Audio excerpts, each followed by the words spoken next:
നമസ്കാരം. പ്രധാന വാർത്തകൾ. തൊടുപുഴ താലൂക്ക് NSS കരയോഗ യൂണിയൻ പ്രവർത്തക സമ്മേളനം നടന്നു.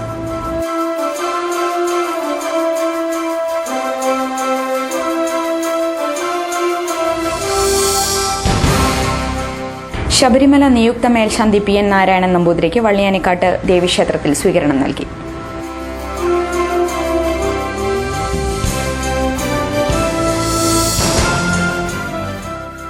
രാമം മേട്ടൂർ അനുസ്മരണം തിങ്കളാഴ്ച തൊടുപുഴയിൽ നടക്കും.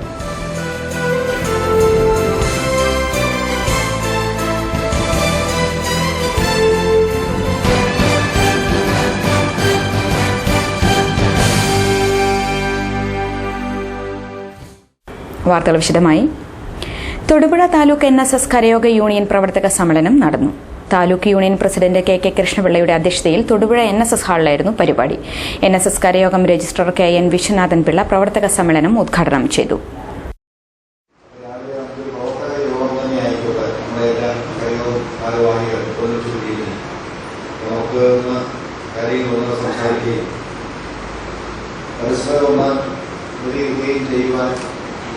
ഒരു പ്രധാനപ്പെട്ട യോഗം എന്ന നിലയിൽ ഈ തരത്തിലുള്ള യോഗം ചേരാം എന്നാണ് നമ്മൾ ആലോചിച്ചത്. അതിന്റെ അടിസ്ഥാനത്തിലാണ് ചെയ്യുന്നത്. വലിയൊരു പ്രദേശമുണ്ട്, പക്ഷേ നമുക്ക് ചെറിയ കരയോഗങ്ങൾ എന്ന് പറയാവുന്ന ഒരു കരയോഗം, ഒരു യൂണിയനാണ്. നമ്മുടെ ചില യൂണിയനുകളൊക്കെ വലിയ വലിയ യൂണിയനുകളാണ്. നിർമ്മാണമൊക്കെ 200 കരയോഗങ്ങളും ഒരു വലിയ ഭൂപ്രദേശമൊക്കെയുണ്ട്. ഇതും ഭൂപ്രദേശം കുറവല്ല, പക്ഷെ നമുക്ക് കരയോഗം കുറവാണ്, കരയോഗ അംഗങ്ങൾ കുറവാണ്. പക്ഷെ ഞങ്ങൾക്ക് വളരെ സന്തോഷത്തോടു കൂടി തന്നെയാണ് ഈ യൂണിയൻ യോഗത്തിൽ പങ്കെടുക്കുന്നത്. എന്നാൽ ഉള്ള ആളുകൾ വളരെ സജീവമായി നമ്മുടെ കരയോഗ രംഗങ്ങൾ നിൽക്കുന്നത് നായർ കരയോഗ യൂണിയനിൽ ഏറ്റവും ഉള്ളവർ വളരെ ഭംഗിയായി ശ്രദ്ധിക്കുകയും നോക്കുകയും ചെയ്യുന്ന യൂണിയനിൽ ഒന്നാണ് കോവിഡ് എന്ന് പറയാതിരിക്കാൻ കഴിയും. NSS പ്രതിനിധി സഭാ അംഗം P. ഗോപാലകൃഷ്ണൻ നായർ, വനിതാ union president Jalaja Sasi, union secretary SN Sreekanth തുടങ്ങിയവർ സംസാരിച്ചു. ശബരിമല നിയുക്ത മേൽശാന്തി PN നാരായണൻ നമ്പൂതിരിക്ക് വള്ളിയാനിക്കാട്ട് ദേവീക്ഷേത്രത്തിൽ സ്വീകരണം നൽകി. ദേവസ്വം ബോർഡിൽ നിയമിതനായ ശേഷം നാരായണൻ നമ്പൂതിരിക്ക് ആദ്യ നിയമനം ലഭിച്ച ക്ഷേത്രമാണ് വള്ളിയാനിക്കാട്ട് ദേവീക്ഷേത്രം. വാദ്യമേളങ്ങളുടെ അകമ്പടിയോടെയാണ് മേൽശാന്തിയെ ക്ഷേത്രസന്നിധിയിലേക്ക് ആനയിച്ചത്. തുടർന്ന് ക്ഷേത്ര പരിസരത്ത് പൂർണ്ണകുംഭം നൽകി വരവേറ്റു.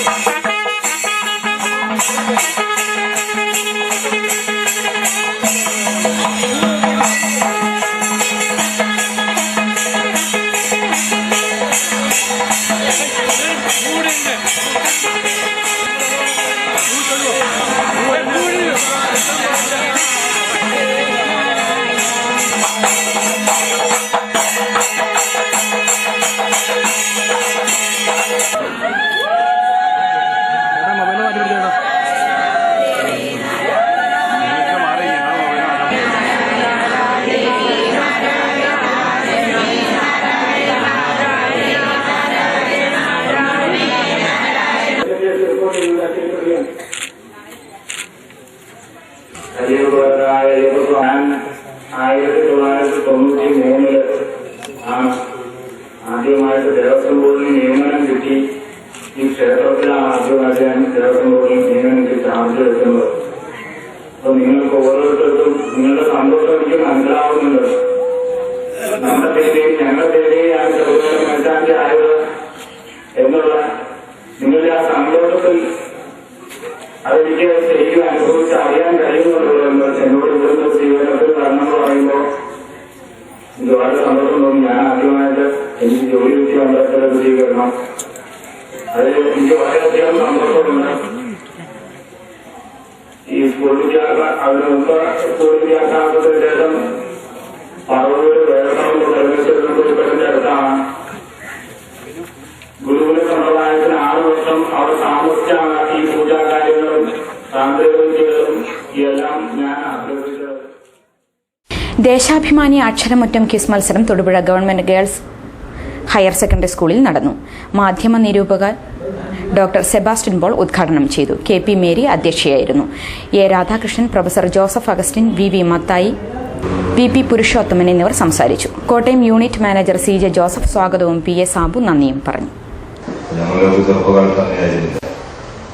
ഒരു സംശയം വന്നാൽ ഒരു കാര്യം അറിയണമെങ്കിൽ അത് പെട്ടെന്ന് കണ്ടുപിടിക്കുന്നതിനുള്ള മാർഗമൊന്നുമില്ല.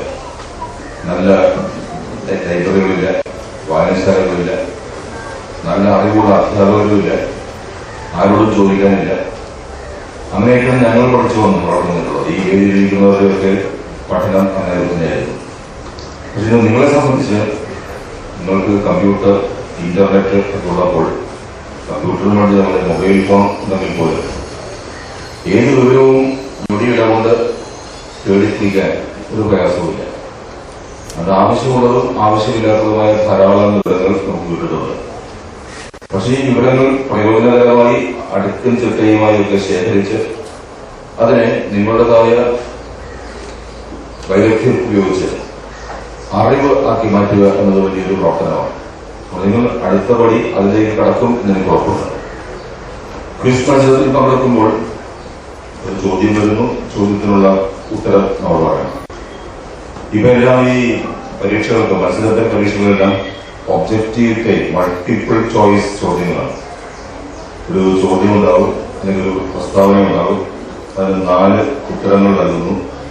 അതിൽ ശരിയായ ഉത്തരം ഒന്ന് മാർക്ക് ചെയ്താൽ അത് എഴുതുക പോലും വേണ്ട. അങ്ങനെയാണിപ്പോൾ പല മത്സര പരീക്ഷകളും നടന്നുകൊണ്ടിരിക്കുന്നത്. ഒരു വിഷയത്തെക്കുറിച്ച് ഒരു ഉപന്യാസം എഴുതാൻ പറഞ്ഞാൽ, എസ്സേ എഴുതാൻ പറഞ്ഞാൽ എളുപ്പമാണ്. നമുക്കറിയാവുന്ന കുറെ കാര്യങ്ങൾ എഴുതാം, കുറെ ശരിയാകും, കുറെ തെറ്റാകും. എങ്കിലും മൊത്തത്തിൽ അതിന് 18 Kerala battalion NCC trekking camp കുളമാവിൽ ആരംഭിച്ചു. ഇടുക്കി വനത്തിലാണ് ഇപ്രാവശ്യത്തെ ട്രാക്കിംഗ്. 500 കേഡറ്റുകളാണ് പങ്കെടുക്കുന്നത്. 30 ഇടുക്കി ഡാം സന്ദർശിക്കും. കഴിഞ്ഞ വർഷം 5 കേഡറ്റുകൾ മരിച്ച സാഹചര്യത്തിൽ സുരക്ഷാ സംവിധാനം ശക്തമാക്കിയിട്ടുള്ളതായി ലഫ്റ്റനന്റ് കേണൽ VA മധു, NCC officer doctor Sajeev K. Bavachan എന്നിവർ വാർത്താസമ്മേളനത്തിൽ അറിയിച്ചു. I am the CO 18 Kerala Battalion at Muvatupura. So we are having a all India trek expedition 1 at JNV Kulamau, which is being conducted from 25th to 1st November, 25th October to 1st November. ഇന്നലെ കുട്ടികളെത്തി around 500 കുട്ടികളാണ് ഇതിൽ പങ്കെടുക്കുന്നത്. 8 ഡയറക്ടറേറ്റും 16 States നിന്നാണ് വരുന്നത്. North eastern States ഉണ്ട്, UP, Delhi, MP, Bihar and Jharkhand, Andhra Pradesh, Tamil Nadu, Kerala and Lakshadweep. ഇത്രയും സ്റ്റേറ്റ്സിൽ നിന്ന് കുട്ടികൾ വന്നിട്ടുണ്ട്. അത് ഇന്ന് ഉച്ചയ്ക്ക് ശേഷം 4 മണിക്കാണ് ഇതിൻ്റെ ഓപ്പണിംഗ് സെറമണി. അതിൽ ഞങ്ങൾ group commander colonel Sabu Thomas ഉദ്ഘാടനം നിർവഹിക്കുന്നുണ്ടായിരിക്കും. ചീഫ് ഗസ്റ്റായിട്ട് principal JNV college Kulamavu professor Benny Joseph ഉണ്ടായിരിക്കുന്നതായിരിക്കും. ഒരു ദിവസം 500 കുട്ടികൾ 5 ഗ്രൂപ്പായിട്ട് തിരിഞ്ഞിട്ട് ഒരു ട്രാക്കിൽ പോകും. നെക്സ്റ്റ് ഡേ അടുത്ത റൂട്ടിലേക്ക് കുട്ടികളെ എക്സ്ചേഞ്ച് ചെയ്യും. അപ്പോൾ 5 ദിവസത്തെ ട്രക്കിംഗ് കഴിയുമ്പോഴത്തേക്കും ഈ 500 കുട്ടികൾക്കും ഈ 5 റൂട്ടിലും പോകാനായിട്ടുള്ള അവസരം കിട്ടിയിരിക്കും. അത് ചിലത് ഓൾമോസ്റ്റ് 10 വരും per day. 8 to 12 kilometers. Average 8, maximum 12. അഖില തിരുവിതാംകൂർ മല അരയ മഹാസഭ സ്ഥാപകൻ രാമൻ മേട്ടൂരിന്റെ 94ാം ജന്മദിനാഘോഷം തൊടുപുഴ മൗര്യ ഗാർഡൻസ് ഓഡിറ്റോറിയത്തിൽ നടക്കും. 1:30 ജന്മദിന ഘോഷയാത്ര, 2:30 സാംസ്കാരിക സമ്മേളനം എന്നിവയാണ് പരിപാടികൾ. മന്ത്രി PJ ജോസഫ് സമ്മേളനം ഉദ്ഘാടനം ചെയ്യും. മന്ത്രി അടൂർ പ്രകാശ് വെബ്സൈറ്റ് ഉദ്ഘാടനം ചെയ്യും. വിദ്യാഭ്യാസ ക്യാഷ് അവാർഡ് വിതരണം PT തോമസ് MPയും ചികിത്സാ സഹായ വിതരണം ആന്റോ ആന്റണി MPയും നിർവഹിക്കും. സംഘടനാ നേതാക്കൾ വാർത്താ സമ്മേളനത്തിൽ അറിയിച്ചതാണ് ഇക്കാര്യം. അദ്ദേഹം ഇതിലെ വിദ്യാഭ്യാസ ക്യാഷ് അവാർഡ് വിതരണം ആന്റോ ആന്റണി പത്തനംതിട്ട MP, പത്തനംതിട്ടയിലുണ്ട് മലയരന്മാർ, പത്തനംതിട്ടയിലും പല കോളനിയിലുണ്ട്. അപ്പോൾ അദ്ദേഹമുണ്ട്. പിന്നെ അതുപോലെ തന്നെ നമ്മുടെ നോട്ടീസിൽ ബാക്കി ഉള്ളവരുടെ എല്ലാം പേരുവിവരങ്ങളുണ്ട്. മുനിസിപ്പൽ ചെയർമാനുണ്ട്, SNDP യോഗത്തിൻ്റെ ആൾ, NDFൻ്റെ നാഷണൽ ട്രൈബ്സ് ഫ്രണ്ടിൻ്റെ ആൾക്കാർ, പിന്നെ നമ്മുടെ ആളുകളൊക്കെ ഉണ്ട്. ഈ ആദിവാസികൾക്കുള്ള പട്ടയം ഒരു പ്രധാനപ്പെട്ട ഒരു വിഷയമായിട്ട് നിൽക്കുകയാണ്. നമുക്കറിയാം എത്രയോ നൂറ്റാണ്ടുകളായിട്ട് ഇവിടെ താമസിച്ചിരുന്നവരാണ്. പണ്ട് മലകളുടെ ആദ്യം ഇവിടെ ഉണ്ടായിരുന്ന മലേറിയന്മാർ തന്നെയായിരുന്നു. അത് വളരെ വ്യക്തമായിട്ട് അതേക്കുറിച്ച് നൂറ്റാണ്ടുകൾക്ക് മുമ്പുള്ള ചരിത്രം എല്ലാവർക്കും അറിയാവുന്നതാണ്. അതേസമയത്ത് ഇവിടെ ഒരൊറ്റ വ്യക്തികൾക്ക് പോലും, കാരണം ഗവൺമെൻറ്റിൻ്റെ 100 ദിന പരിപാടി, ഇപ്പോഴത്തെ പട്ടയ വിതരണം, 28,000 ഹെക്ടർ വനഭൂമി കുടിയേറ്റ കർഷകർക്ക് കൊടുത്ത്, ഇതെല്ലാം നമുക്കറിയാം. ഒരൊറ്റ ആദിവാസിക്ക് പോലും ഇതിൽ പട്ടയം കൊടുത്തിട്ടില്ല. ഇത് തീർച്ചയായിട്ടും ഞങ്ങൾ മലയാളിമാരോടെന്നല്ല, ഇടുക്കി ജില്ലയിലെ ആദിവാസികളോട് കാണിക്കുന്ന സർക്കാരിൻ്റെ വർഷങ്ങളായിട്ട് മാറി മാറി വരുന്ന 2 ഗവൺമെൻറ്റിൻ്റെ LDF ആയാലും UDF ആയാലും അവർ ഈ കാര്യത്തിൽ ആദിവാസികൾക്ക് പട്ടയം കൊടുക്കുന്ന കാര്യത്തിൽ അവർക്ക് താല്പര്യമില്ല. SC/ST വിഭാഗങ്ങളെ 3 സെന്റ് പദ്ധതിയിൽ നിന്ന് ഒഴിവാക്കി 1 ഏക്കർ ഭൂമി വീതം നൽകണമെന്ന് പട്ടികജാതി പട്ടികവർഗ കോളനി സംരക്ഷണ സമിതി സർക്കാരിനോട് ആവശ്യപ്പെട്ടു. ഈ ആവശ്യം ഉന്നയിച്ച് സംസ്ഥാന സർക്കാരിന് നിവേദനം നൽകാനും യോഗം തീരുമാനിച്ചു. സംസ്ഥാന പ്രസിഡന്റ് PP തങ്കപ്പൻ അധ്യക്ഷനായിരുന്നു. KP ചീരാൻ ഉദ്ഘാടനം ചെയ്തു. P മോഹനൻ മുഖ്യപ്രഭാഷണം നടത്തി. KE രാജൻ വൈക്യൻ സ്വാഗതവും KK രാജൻ നന്ദിയും പറഞ്ഞു. നമ്മുടെ അവകാശങ്ങൾക്ക് വേണ്ടി പോരാടുവാൻ ഒന്നിച്ചു നിൽക്കുകയും പട്ടികജാതി പട്ടികവർഗക്കാരൻ ഒന്നിക്കുകയും ഈ 103 പട്ടികജാതിക്കാരനും പട്ടികവർഗക്കാർക്കും 103 വിഭാഗങ്ങൾ ഇന്ത്യയിലുണ്ട്. ഈ 103 വിഭാഗങ്ങൾ ഒന്നിക്കുകയാണെങ്കിൽ ഇന്ന് ഇന്ത്യൻ പ്രധാനമന്ത്രി ആരാണെന്ന് ഇവിടുത്തെ അടിസ്ഥാന വർഗക്കാരൻ തീരുമാനിച്ചാൽ നടക്കും. പക്ഷേ 140 MLA-മാരുള്ളതിൽ 40 പേരുടെ ഉദ്ദേശം 40 MLA-കൾ നമുക്കുണ്ട്. ഈ 40 MLA-മാരും നമ്മൾക്ക് വേണ്ടി പട്ടികജാതി പട്ടികവർഗക്കാരന് വേണ്ടി ഒരു അക്ഷരം പോലും മിണ്ടാറില്ല. കാരണം അവർ ഓരോ രാഷ്ട്രീയ പാർട്ടിയുടെ പിണിയാളുകളാണ്. എല്ലാ രാഷ്ട്രീയ പാർട്ടിക്കാരും ഐക്യജാതിക്കാരൻ ഒന്നിച്ചാൽ അവൻ്റെ കീഴിൽ നിൽക്കണം. അതുകൊണ്ട് നമുക്ക് അവരെ വ്യത്യസ്ത ചിന്താഗതിയിൽ വ്യത്യസ്ത രാഷ്ട്രീയ പാർട്ടികൾ നിർത്തിക്കൊണ്ട് അവരുടെ വോട്ടുകൾ വാങ്ങിച്ച് നമ്മൾ തീരുമാനിക്കുന്ന ആൾക്കാരെ അവരുടെ ആൾക്കാരാണ് എന്ന് പറഞ്ഞ് പ്രഖ്യാപിക്കുക. Chittur Shahansha arts and sports club ആഭിമുഖ്യത്തിൽ സമ്പൂർണ്ണ കുടുംബ ആരോഗ്യ സെമിനാറും സൗജന്യ രക്തഗ്രൂപ്പ് നിർണയ ക്യാമ്പും നടത്തി. ചിറ്റൂർ NSS ഗവൺമെന്റ് LP സ്കൂളിൽ നടന്ന camp Manakkad panchayat president PS Jacob ഉദ്ഘാടനം ചെയ്തു. ക്ലബ്ബ് പ്രസിഡന്റ് തോമസ് ജോൺ അധ്യക്ഷനായിരുന്നു. ബ്ലോക്ക് പഞ്ചായത്ത് അംഗം B സഞ്ജയ് കുമാർ, മണക്കാട് പഞ്ചായത്ത് അംഗങ്ങളായ VB ദിലീപ് കുമാർ, നോജ് P ജോസ്, ഷീന ഹരിദാസ് തുടങ്ങിയവർ സംസാരിച്ചു. നമ്മുടെ കേരളമാണ് ഏറ്റവും കൂടുതൽ രക്തദാനത്തിൽ കുറയുന്നത്. ഞാൻ രക്തദാനത്തിലേക്ക് ഫീൽഡിലേക്ക് വന്നിപ്പോൾ 8 വർഷം 5 വർഷം വന്ന സമയത്ത് ഇവിടെ കേരളത്തിലുള്ള രക്തദാനത്തിൽ സ്വമേധയാ പോയി രക്തദാനം ചെയ്യുന്നവരാണ് 20%, 20%. പക്ഷെ ഇപ്പം ഒരുപാട് വ്യത്യാസങ്ങൾ വന്നു. കഴിഞ്ഞൊരു 7-5 വർഷത്തെ പ്രവർത്തനത്തിന് ഭാഗമായിട്ട് അന്ന് പറഞ്ഞില്ല. പക്ഷെ മൊത്തത്തിൽ എല്ലാവർക്കും അവയർനെസ് രക്തദാനം നമ്മൾ ചെയ്തു കഴിഞ്ഞാൽ നമ്മുടെ ശരീരത്തിന് ഗുണമാണ് എന്നുള്ള ഒരു സാധനം മിക്കവാറും രക്തദാനം കണ്ടിന്യൂസ് ആയിട്ട് ചെയ്താൽ നമുക്ക് സുഖമുണ്ടാകും. മനസ്സിലായോ? ഓരോ 3 മാസം കൂടുമ്പോഴും ആരോഗ്യമുള്ള ചെറുപ്പക്കാരൻ രക്തം ദാനം ചെയ്തു കഴിഞ്ഞാൽ അവനൊരിക്കലും ഷുഗർ അല്ലെങ്കിൽ ഡയബറ്റീസ് ഉണ്ടാവില്ല. ഓരോ ആരോഗ്യമുള്ള ചെറുപ്പക്കാരനും ഓരോ 3 മാസം കൂടുമ്പോൾ രക്തദാനം ചെയ്തു കഴിഞ്ഞാൽ കൊളസ്ട്രോൾ ഉണ്ടാവില്ല. കൊളസ്ട്രോൾ എന്ന് പറഞ്ഞാൽ ശരീരത്തിൽ അമിതമായിട്ട് അടിഞ്ഞുകൂടുന്ന കൊഴുപ്പാണ് കൊളസ്ട്രോൾ. കൊഴുപ്പുണ്ടാവില്ല. ഹാർട്ട് അറ്റാക്ക് ഉണ്ടാവുക എങ്ങനെയാണ്? ഇതുപോലെ തന്നെ അല്ലേ? ഈ കൊളസ്ട്രോൾ കഴിഞ്ഞുകൊണ്ട് നമ്മുടെ ശരീരകോശങ്ങളിലും രക്തത്തിന്റെ കോശത്തിന്റെ സാധനങ്ങളെല്ലാം അറിഞ്ഞു പോകും. അങ്ങോട്ടും ഇങ്ങോട്ടും ട്രാൻസ്പോർട്ടേഷൻ നടക്കില്ല, ബ്ലോക്ക് ആവും, ഉടനെ ആൻജിയോപ്ലാസ്റ്റി ചെയ്യേണ്ടി വരും. അപ്പോൾ അതുകൊണ്ടാവാനുള്ള സാധ്യത ബ്ലഡിന്റെ കിളിയിൽ നടന്നുവരുന്ന പങ്കാളിത്ത ഗ്രാമപഠന ശില്പശാലയുടെ ഭാഗമായി വെള്ളിയാമറ്റം പഞ്ചായത്ത് ഗാന്ധിജി സ്റ്റഡി സെന്റർ, ജലനിധി എന്നിവയുടെ ആഭിമുഖ്യത്തിൽ പന്നിമറ്റത്ത് ശില്പശാല സംഘടിപ്പിച്ചു. മന്ത്രി PJ ജോസഫ് ഉദ്ഘാടനം ചെയ്തു. വെള്ളിയാമറ്റം പഞ്ചായത്ത് പ്രസിഡന്റ് തങ്കമ്മ രാമൻ അധ്യക്ഷയായിരുന്നു. 22ഓളം വിദേശ പ്രതിനിധികളും ശില്പശാലയിൽ പങ്കെടുത്തു. ഈ പഞ്ചായത്തിൽപ്പെട്ട ജനപ്രതിനിധികൾക്കും അതുപോലെ പൊതുപ്രവർത്തകർക്കും ഒരു പരിശീലനമാണ് ഉദ്ദേശിക്കുന്നത്.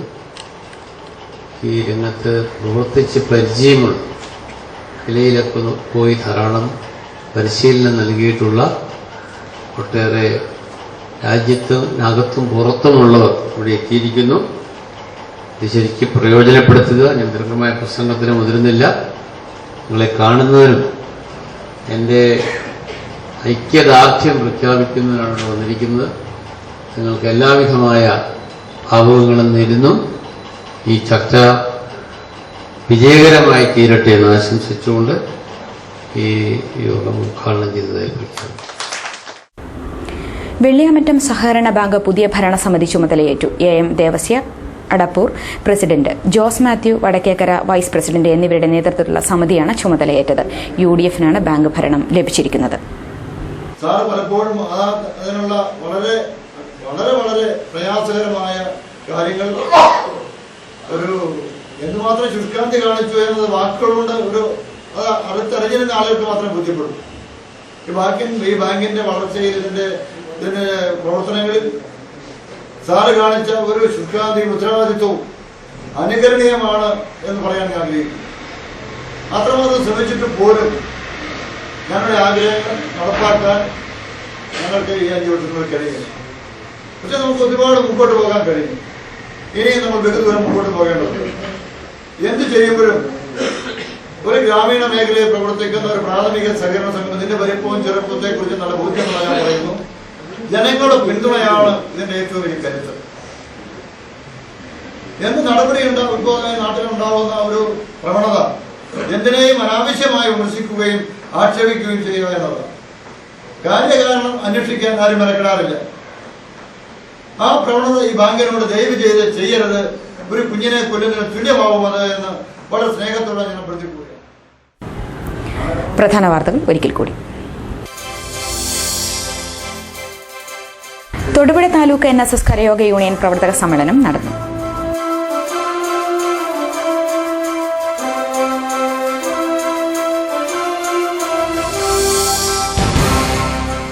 ശബരിമല നിയുക്ത മേൽശാന്തി PN നാരായണൻ നമ്പൂതിരിക്ക് വള്ളിയാനിക്കാട്ട് ദേവീക്ഷേത്രത്തിൽ സ്വീകരണം നൽകി.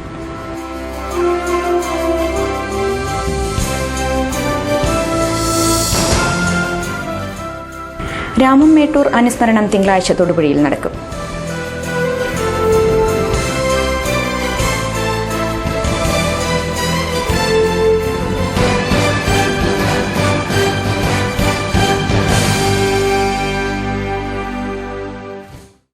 ഇതോടെ ബുള്ളറ്റിൻ അവസാനിക്കുന്നു. നമസ്കാരം.